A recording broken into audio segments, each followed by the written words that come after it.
internet, and welcome to my sweet new pad. So as you're probably noting right about now, the base is welded up and finished and furnished and painted and all the things. It's done.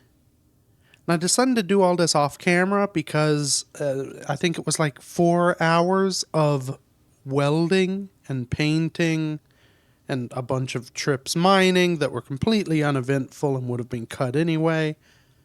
So yeah, we're here now. We're just gonna ignore the great pain that it took to get to this point.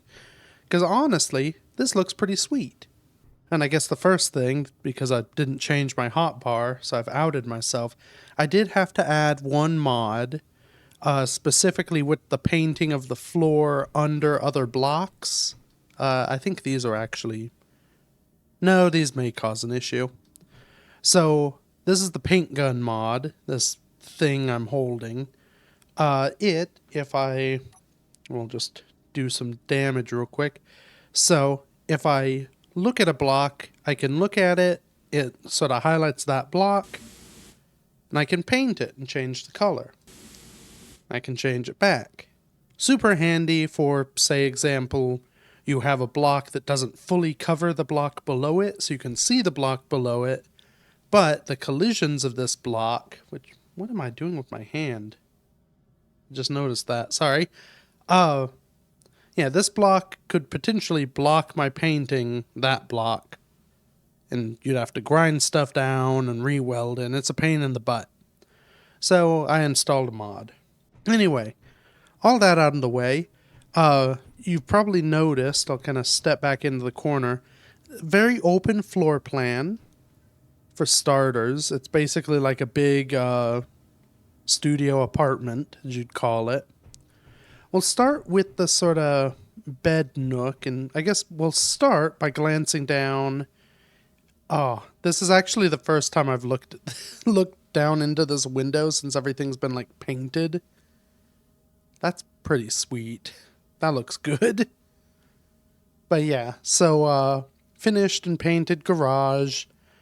Most of that was more or less as it, nothing's really changed there. It's just all welded. That changed. I'll talk about that in a minute. But yeah, that's, I don't know. That looks really good from this view. I'd not done that when I was, setting all this up. But anyway, the main thing to look at, I think I'm going to turn my HUD off for this so we don't have all the GPSs.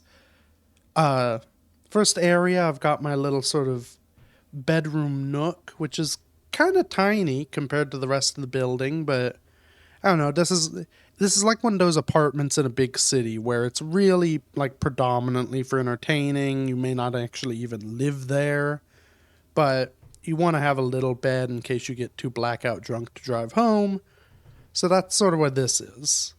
Got a little privacy screen so that, if you are over here and there are other people here over, they aren't like looking straight at you. Yeah. And then, always important in any abode is the bathroom. Oh, those close automatically. I'll talk about that in a minute. Pretty straightforward, toilet, shower, sink. Kind of feels like you're in an airplane. Not all that thrilling, but it's what Space Engineers gives us. And it's sort of tucked away, built into the wall. And I should mention, we'll see it when I'm outside, but I have one of the inset lights above this block. So there's actually light in here from a light above the toilet. So moving on to the next little area, we have our kitchen, which is big and spacious. I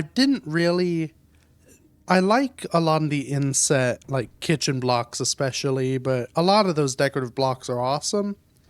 The issue is, especially in something like this where these are half blocks, so that's a full block, that blue, but a sort of brown-orange, you can see whatever the sides of that middle blue block are from outside. So for any of those inset blocks, either they'd have to be like, this is an inset block and it's kind of awkwardly chunky in there. Honestly, isn't a great use of space. if everything was like that, this place would be silly looking. So I went with the more traditional. Nice big, a lot of counters around for, serving out things to visitors, guests, and whatnot. I have my nice dining room table, which actually... hold on. Oh baby. Corners don't quite work, but... we are in the land of rich mahogany. Oh god, do I repaint everything in here wood? Oh. Oh, yes. I'm gonna change the color of that, actually. Yeah, that's... okay, that maybe looks less logical in wood. We'll put that back into the, shiny plastic. But yeah, now it feels like a quote-unquote rustic cabin. Is that... that's something, but I think... oh. That's something... there, it's back. Oh, yeah. That's jukebox, alright. Anyway. See, you can see why I didn't film... well, I did film this, but nothing happened, so I didn't give it to you. You can see why I did this all off camera, because most of it was just me looking at things and being like, ooh, pretty color? Ooh, but what about this pretty color? That was like an hour and a half. So anyway, lovely wooden table now. Jukebox in the corner for blasting out our favorite tunes.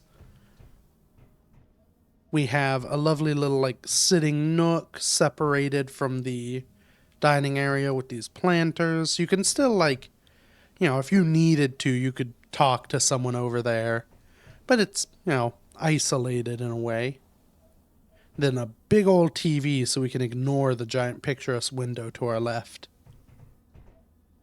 Which, speaking of, now that that's done, you can kind of see. I mean, in reality, I guess it's the framing of the picture is just sort of, I don't know, it's just slightly different, but I don't know, I like it. I like that you've got this, like, it almost feels like an open ledge. Yeah, I think it looks cool. Looks different. So that's all of up here. Next thing to talk about is right here. We'll do it from down below. So I changed up the stairwell a bit. I realized, so the area that I had like you could go around behind the stairs and there was a door. It was kind of wasted space, really. I decided that it would look better having essentially slopes coming down mirroring the stairs. And we can look at this from the other side later and see how this has been done. But, yeah. Instead of have it set up so we've got this nice... I don't know. It's weird because you can walk up these, and then you get up here and it's like, oh, well, you're railed off. But, yeah, I think it looks nice and kind of...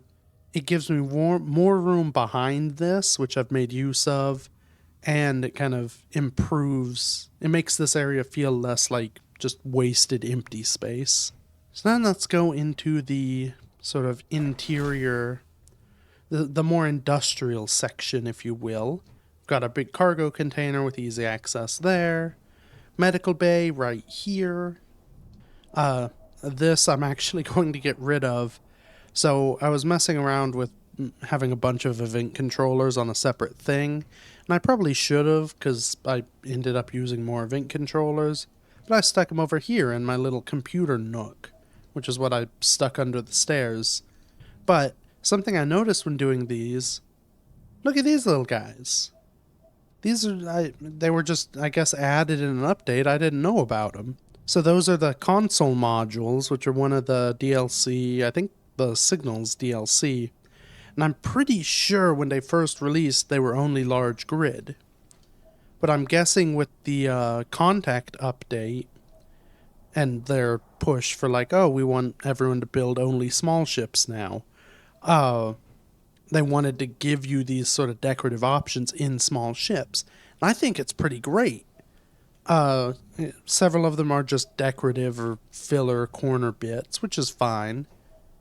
But you have the buttons, you have a little like computer terminal thing, which is awesome looking.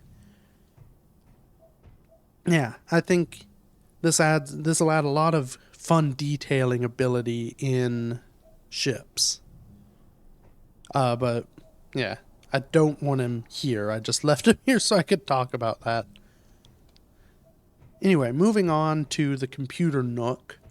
So I have a sort of nice computer desk, have some control. I can see things going on. It's kind of just there because this block is a half slope under the stair because you could see it. And I was like, well, I can't put an event controller there. I might as well put something. So I've got a little like service desk. This is a programmable block, which, as it says on its label here, is running the Whips Auto Doors script. So if I open a door, after about 3 seconds, it will close. Oh, that timed out perfectly. Yeah, it's just set up basically, you walk through and it's like, oh, I have to turn around, close. It takes a second, but it's kind of awkward. There's a lot of camera movement. Whereas now I can just go, walk through, be in the next space, and have confidence the door closed behind me. Now the other thing in this area are event controllers. There are these two, and there's actually one behind the programmable block that unfortunately I couldn't find a good way to have this in here in a way that looked right while still being able to see that other one. So I have the 3 event controllers. What these are for is controlling this engine. So the engine is currently off. You can see by the pistons not doing things. These event controllers, if I look, and I don't know which one does what. Oh, hilarious. None of them do anything because I forgot to reset them up. These were originally all on my little small grid terminal machine. But when I realized I could have more space here and then needed stuff to put in that more space, I was like, well, I'll just make them big. They're nice detail things. It kind of makes this is a very industrial little corner anyway. So it looks, adds some good visual detail and some utility. So I guess I'll talk through these as I set them up. Let's name things real quick. So these are set up to basically detect situations and tell the engine what to do. So this first one I have, that is for low power. That is when our batteries are pretty much empty. So stored power. I think I was watching this Warfare Battery 2. Actually, I can watch both of them. Yeah, I can watch both of them, and as it is now, if either one of these dips below the level I'm going to set in a second, the thing will trigger. So that's perfect. I want them equal or less than, I figure like 5% power. So if the batteries get right down to dead and are about to die, this timer block will kick our engine on. And that's that.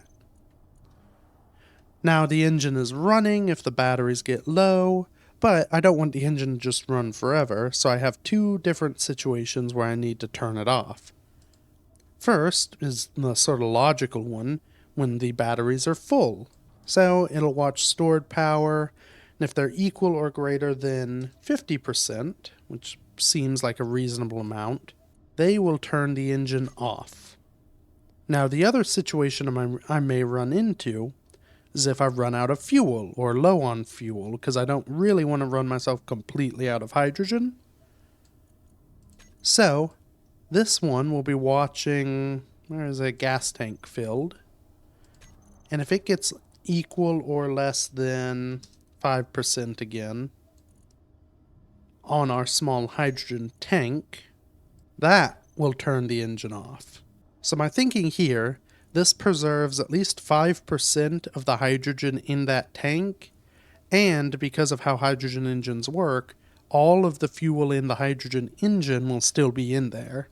They burn from external tanks first and then burn their internal. So, this means worst case scenario, I could disable this event controller and turn the hydrogen engine on manually if I need power. That should never happen because of the renewable power sources that I have, but, you know, it's nice to have backups. So yeah, that's set up. I'm going to get rid of this junk. And then we'll go on to the rest of the tour. Alright, so continuing along, you may notice there is a door at the end of this hallway that I went through earlier, so you already know what's on the other side of that. But, yeah, it's another garage door. I realized, again, since this is here, there's a convenient door spot, I might as well have one back here, and one that leads to the front area, just, you know, it's good to have different ways to get around. In the garage, not too much has changed, except for, again, all of the visuals. We do have lights, which, the base in general has lights, you may have noticed, but in here I decided to put them on the ground, just because I feel like, I don't know, having that subtle underlight on a vehicle in like a bay always looks cool. I've killed that a bit because it was too dark in the ceiling area, so I put some lights up there. But you know, it's all fun. Yeah, the one thing that is different in here is I have a door. Now, I'd originally planned on doing the actual, like, you know, 3-block long slidey hangar doors that you can have any width. I was doing that mainly because it gives more side-to-side width so I could get a wider thing through. But I don't think I'm going to need to do that, and that gate is literally the perfect size for this vehicle. So let's hop in. Something too, I talked about this. I now have a action relay. That's this little fella. So what that action relay does is controls the garage door. So I have a nice garage door opener. So if I disconnect the truck, I'm disconnected and the relay still triggers the door. That's because it's a relay and not just a button. But yeah, I drive through, hold on a second. Oh, hold on a second. Many things to hold on. I think the script... Why didn't that work? Okay, so if I open these doors... So, 1 second, 2 seconds, 3-ish seconds. So the script, the door opening script, that's not what I wanted, it has this custom data info that this should be 30 seconds, not 3. Let me make sure I didn't goof something up. Parentheses S equals 3. I did add 30 and not like a 30, right? 3 and 0. Oh, I bet you I have to recompile. Where is... crud. I forget what computer blocks are. Programmable block, that's what you're called. Recompile. Okay. So now if I open this up, will it close in 3 seconds?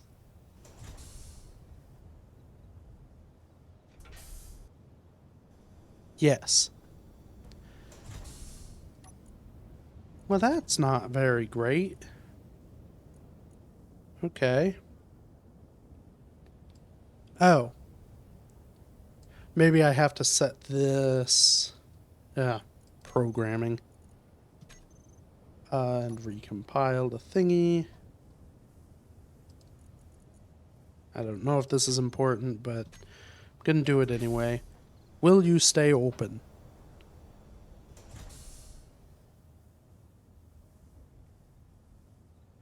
Consequently, the main reason I'm doing this is if I lag behind in my driving, I don't want the door to crush me on my way out. Okay, and it looks like it is now staying open. I don't know why there are two things to switch instead of just changing the time, but hey, there's probably a great reason for this, and I didn't write the script, so who am I to complain? But yeah. Oh, another thing you may notice is there's a road. That road is going all the way down. Ooh. All the way down to the ice lake. There's no great magic to this. I just pulled out voxel hands and repainted a little path. Because, you know, I wanted one. It's kind of nice to, you know, feel like I have a little road that I've worn from the many, many mining trips I had to make. Okay. Yeah, no, that's right. Let's open the garage. Look in our back. Actually. So we can see in third person. Width is good, and our height is pretty much just perfect for that gate. Let's go now. Climb up our assembler stack. I do have... So... I have the full yield modules on this bad boy and then full speed modules on the assembler, which when I was doing some of the decorating building, here, watch this. I don't know what I need. Let's just make 100 of those. Look at how fast it goes. So many screws. Yeah, I realized, annoyingly, I did all of the welding of all of the steel before I built these. I really should have done it first because there were several times where I was waiting for steel plate to be produced.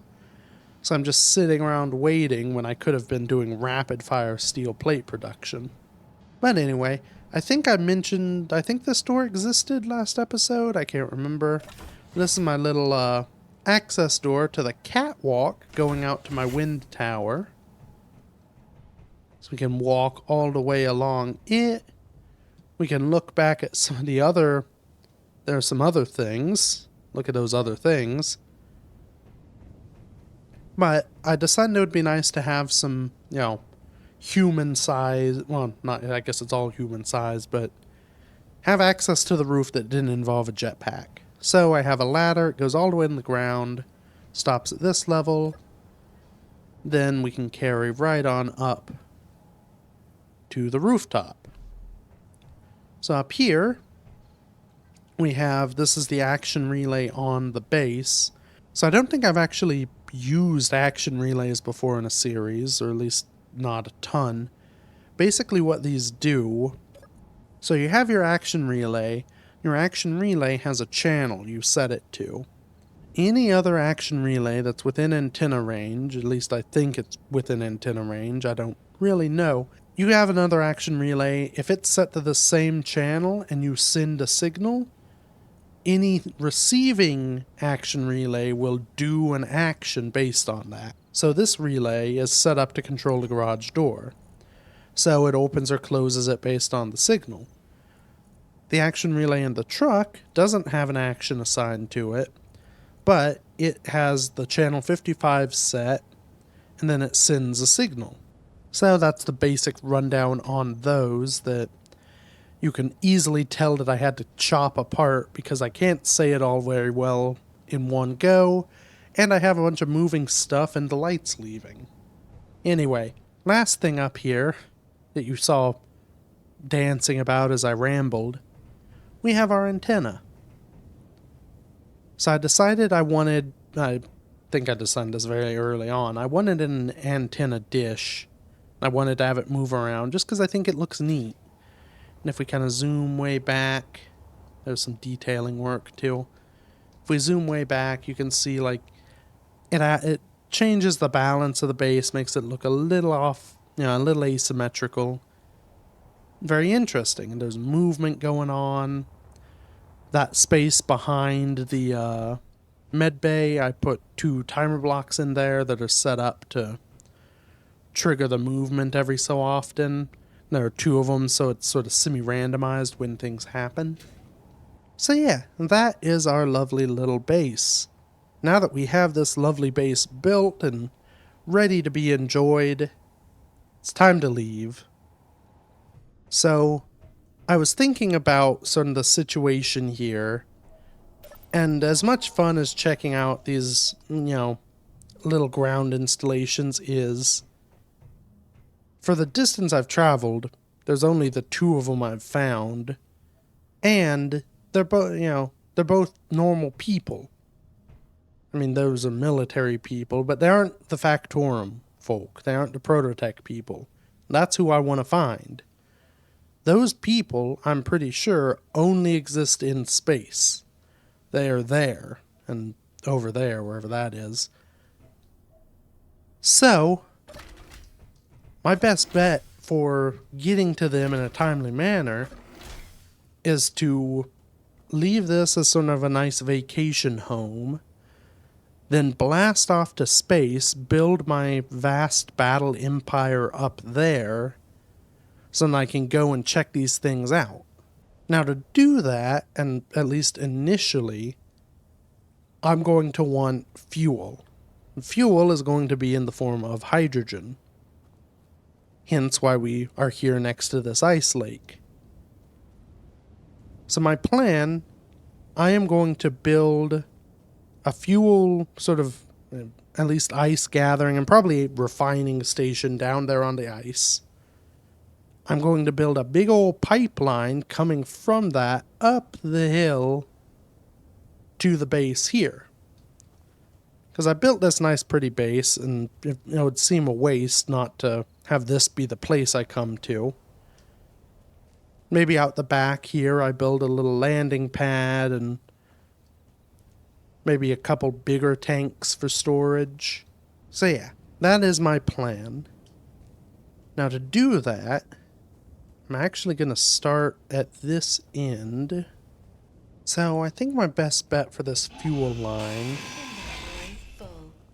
would probably have been to not have a full inventory. But we'll go through here. Yeah, I made a bunch of stuff that was going to make my life easier to have on me, but it's a pain in the butt. Guess I could store that. Not that it's very big. So I should be able to use, yeah, this is a T-piece. And like that. And then off of this, I can build 1 hinge. So I don't want this to be like an awkward stair-steppy, space engineers-y pipeline. So I'm going to use a trick of hinges stretching along, and then I'm going to build little midway towers that, well, we'll get to in a minute. But for now, let's go ahead. Annoyingly, the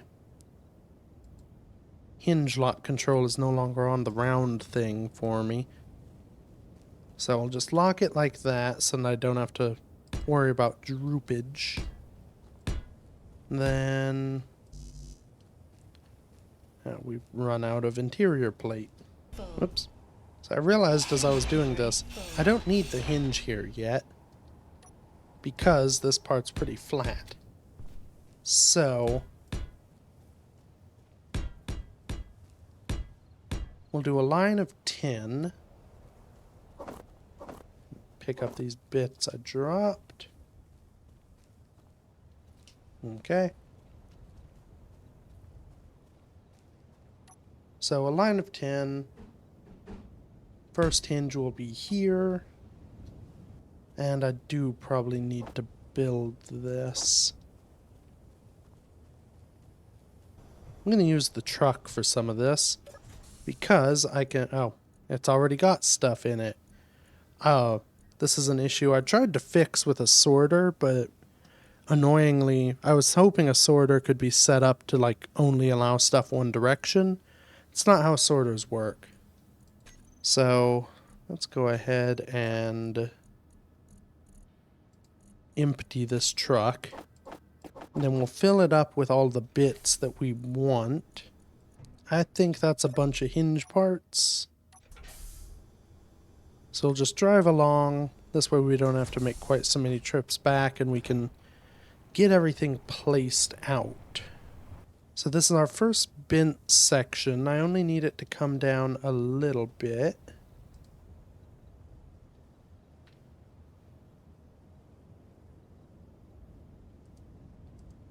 That should be good. Now, how this is going to work, hopefully, I can just kind of... Oh, well... Okay, first I can weld the hinge so it doesn't droop. Actually, hold on, I don't need this hinge at this end. So my thinking is, I have a segment. That segment ends like that. I need the bits for a control panel. Hold on.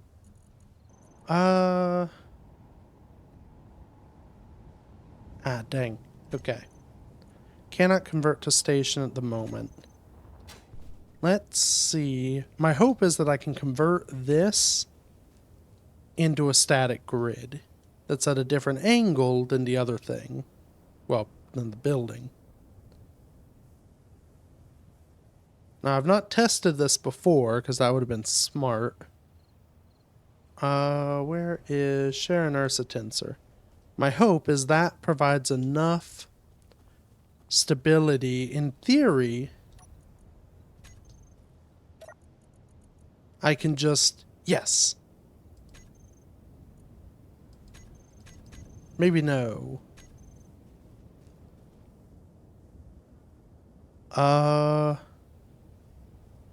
That's why you need 2 rotors. Okay. Or 2 hinges. So, my original hope was that that thing, now that it's fairly stable, could just be a static grid. The issue is, Space Engineers doesn't like both parts of a hinge being a static grid.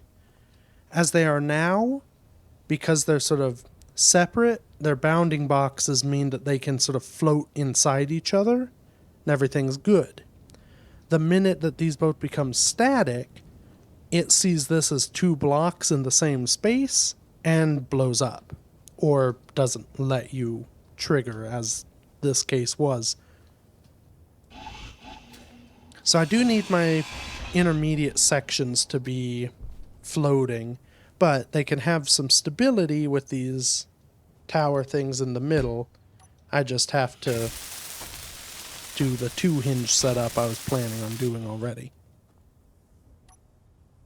See, this is why good content creators plan before doing.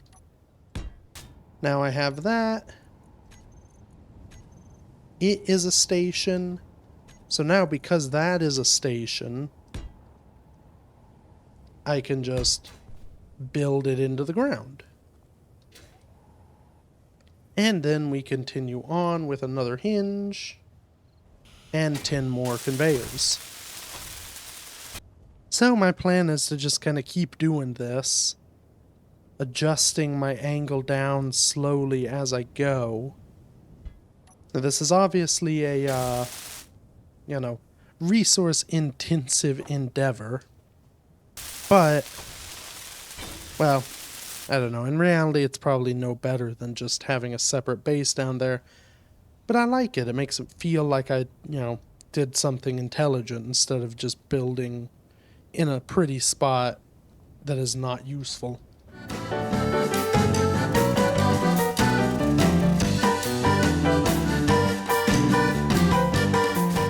Okay. Dark and hard to see, but I've snaked my way down to the ice. Now, interestingly, I'm literally like right next to the beacon, and not really at a great trajectory. I almost wish I were pointing more that way. To the point I'm almost tempted of having a second hinge down here to angle it. But that seems like a pain. But yeah, I'm gonna do it. I'm gonna do it. So, my plan down here, I'm gonna have this be the last angled hinge bit. And I want this block to be essentially level to the world. So let's go get this other hinge. Actually. No, I can place it because I have steel. I just can't weld it. Which means I won't be able to...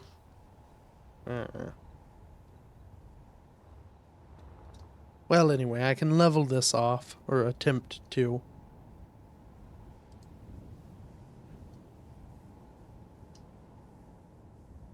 Now, the challenge here is going to be getting it perfectly level. I think my best bet is this block is aligned to gravity. So that grid is aligned to gravity.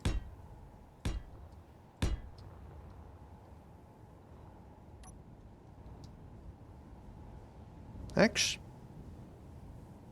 shoot, hold on a second. I think I eyeballed it perfect. I was just like, yeah, this looks about right. I'll fine-tune, adjust it. But at least at this little distance, that's pretty level, and frankly, that's all I really care about.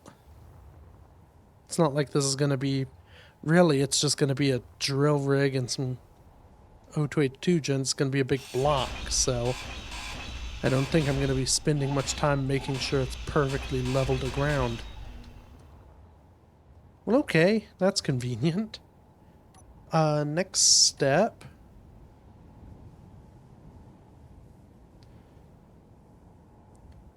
I do want one of these here. Can I...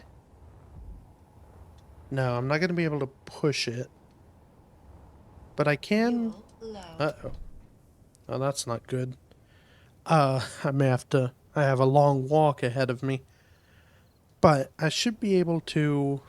I can force this hinge to move position by using its limits. Now it's actually moving currently, for better or worse. So I'm going to set that upper limit to 10. If I slowly push up or do it immediately, yeah, the hinge is now at 10. There we go. If I up my hinge limit, let's see what 20 looks like. Basically, by adjusting the hinge limits, I can bounce it around to where I want it. So we'll just lock that.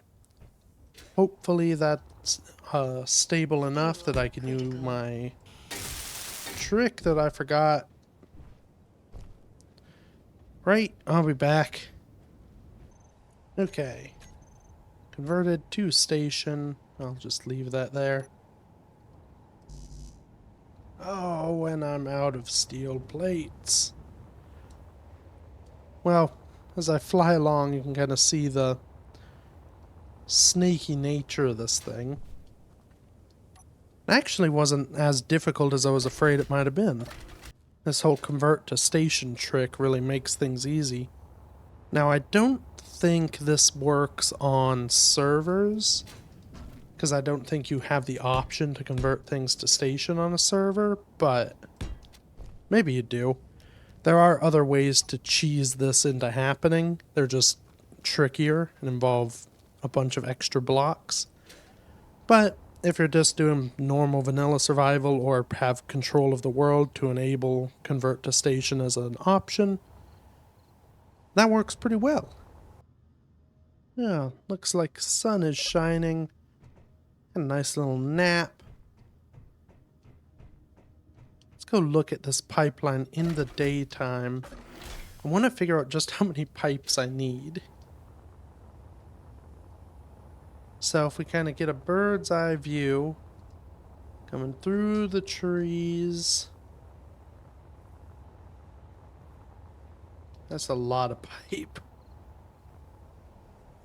Oh boy. So each of these sections is 10. So that's 10, 20, 30, 40, 50, 60, 70, 80, 90, 100, 110, 120, 130 conveyors I will need to build this. Can I just bulk produce these?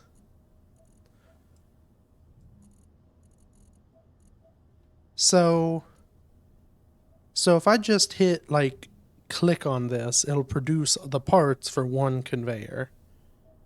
I'm curious. Let me just test real quick. Something slow. Power cells, I'll need those eventually. So, shift click produces 100. Okay. That means control does 10.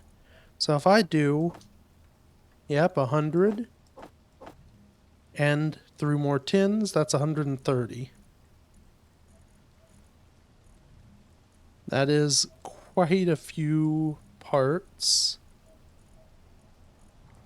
Let me get all these organized so they're easy. And we should be able to see if we actually have enough iron for this. I think we're just short. We had, I think, 15K? Yeah. I put everything into the cargo container. Okay, well, we'll get most of them done on the iron we have, which is pretty good. It would be nice if it gave like a, you know, broad time scale of here's how long this is going to take to produce. I guess I could go mining while this is producing.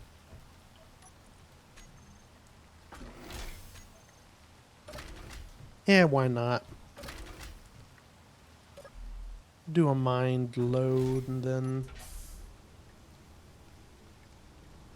then we'll have enough iron for the little bit that won't be produced.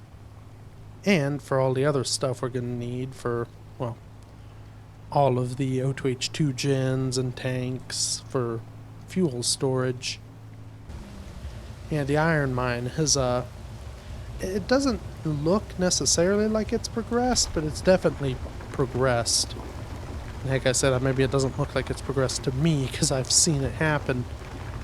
To you guys, you may be like, oh my god, that's a big hole. And it is a big hole.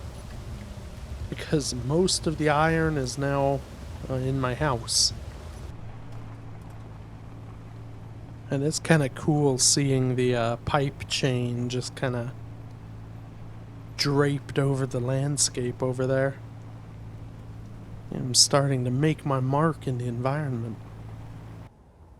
I think I do have a bit of a wacky idea. Just temporarily, I'm going to stick a cargo container here. So at the very least, I don't have to go inside. So with this, I can fly up, scoop out a few more conveyor bits, and then keep on my way. Okay, so it looks like I can fit about 5 pipes in my inventory at once. So that's good info to know. Because I know not to go on to this one, because I've already welded my 5. Can then add these sections for the rebound trip.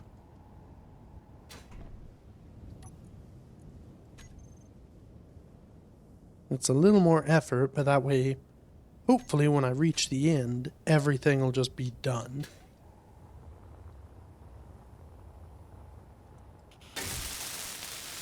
And then at that point, I can put a cargo container on that end, and I have access to the entire base from all the way at the ice lake.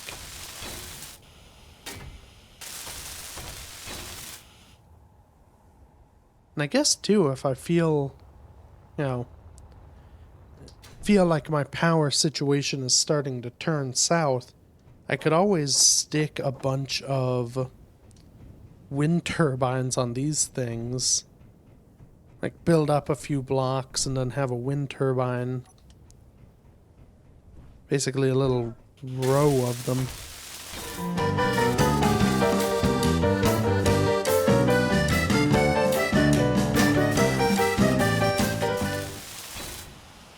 All right. On this dark and rainy day, we have completed a pipeline.